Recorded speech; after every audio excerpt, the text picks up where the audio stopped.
it going, guys? Be happy to answer any questions I can. Happy Thanksgiving to everybody. When you see Lamar Jackson on film, what kind of challenges could he present if he's the guy for them?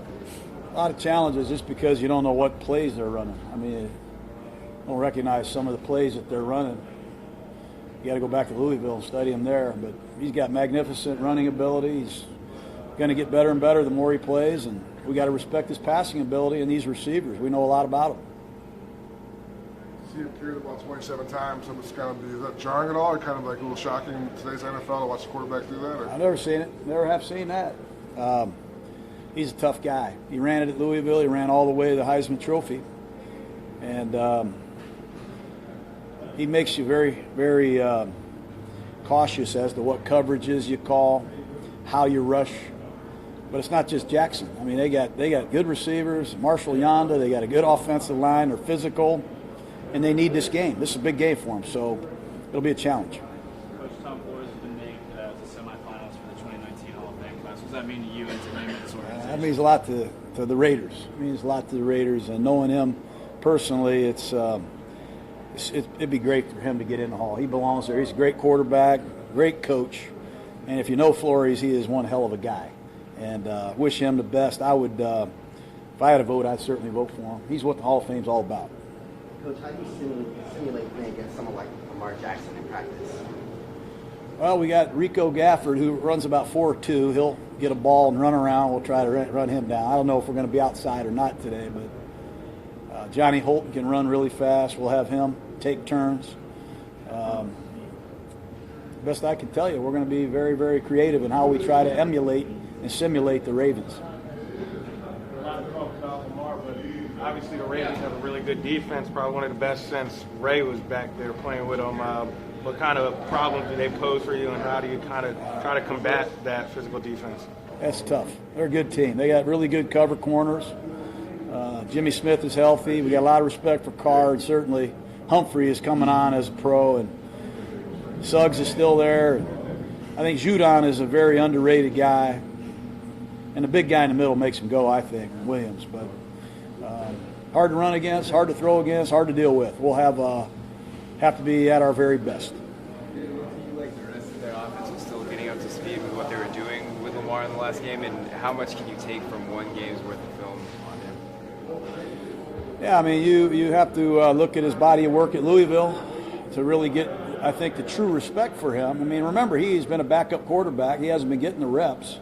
Last week was the first time I think they put together a game plan for him.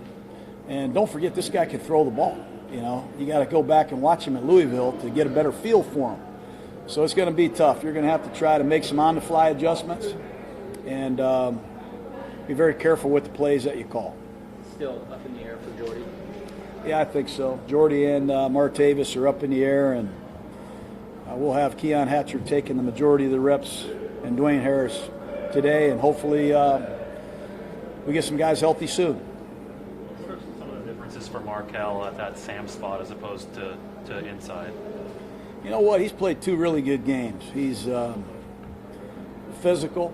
You know, he play on the tight end. He's shown that he can recognize passing concepts. He's good in zone coverage. He's improving in man coverage. I think he's going to be a load as a blitzer. And he's just a young guy that has proven he's a very versatile linebacker, and we appreciate him doing that to open the door for Cabinda to get him on the field. So he's been unselfish too. Is Justin Ellis back practicing this Supposed week? to practice. There he is. Hey, Justin, you practicing today? Yes, sir. My God, he is. He is practicing. We're happy that. I don't know if he's going to play this week, but we missed him a lot. What does he bring to the mix when he's back? Oh, he's a run defender. You know, he's a big part of this team, big part of this run defense, and he gives our guys confidence. You know, he's a guy that's a proven NFL player. I think he'll be a real addition to our front. Pretty confident Doug Martin being able to go this week. Who? Doug Martin. Yeah, I think he will. Yep. He's just nicked up. He probably won't practice much, but he'll hopefully be ready to go. All right, guys. Thank you very much. All right. Happy Thanksgiving, guys.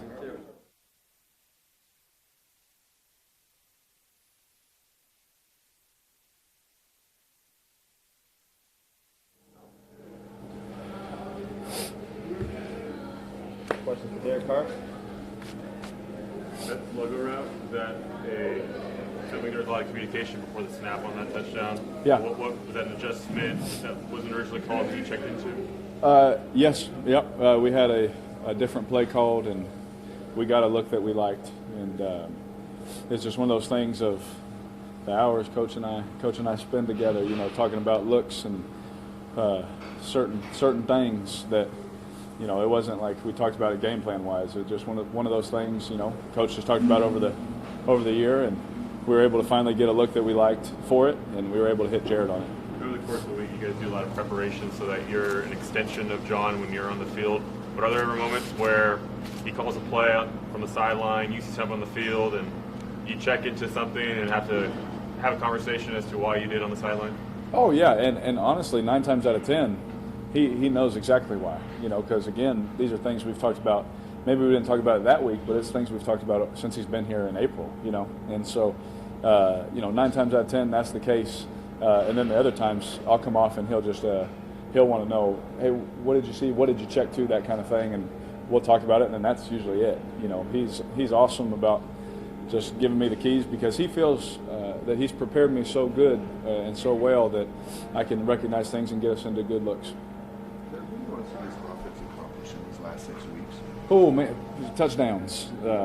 I just want to win. I want to, mess up the draft. I don't want the first pick. I want to win all these games. So, I want everybody to be mad at me for that.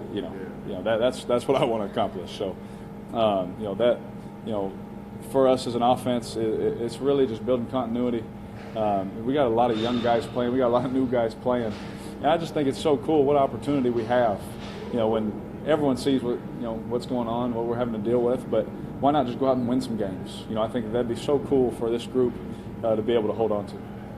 What were you able to take from spring summer with Keon? I know now that he's back, you might jump in right away. Love Keon. When he made our team, I was so happy. After that Seattle game, and as you could tell, us quarterbacks, we trust him.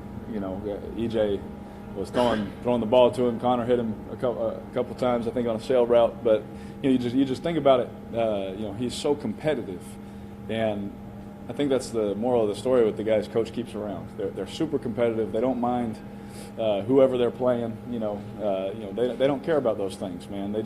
All they care about is going out there and competing their tail off. And really just playing football. He loves football. I can tell you that about Keon. You're going to see him do the dirty work.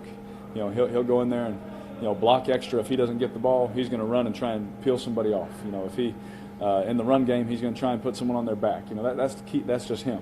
He loves football, and to do that at the wide receiver position is really cool. If memory serves, you were very high on Lamar Jackson for the draft. No offense intended to A.J. McCarron, but he can't do that on the scout team. What are your impressions of just what he's done thus far in his first game, and how difficult that'll be to simulate him in practice? Oh, man, I love Lamar. You guys know that. And Lamar knows that. I've told him, talked to him as he was coming out, and, just told him if he ever need anything, I'm here for him. Obviously not this week, Lamar, but, I can't tell him anything this week. But, no, I think the world of him. And I think his future is so bright because he brings a dynamic to the game that we really haven't seen in a long time. You know what I mean? With his speed, he's 4.2, 4.2 speed, can throw the ball 80 yards, all that kind of stuff. And as he just continues to hone his craft, he's going to be really dangerous. And what I saw, just a little bit that I was able to even see on highlights, just the different run games they can run. It reminds me a lot of what they did at Louisville, watching those games. And I think the world of him. I really do. I think he's a very special player, and as he continues to learn, this game and the speed of things and what throws he can get away with and all those things, which ones he can't. I mean, as long as he continues to work, he's going to be hard to stop for years to come.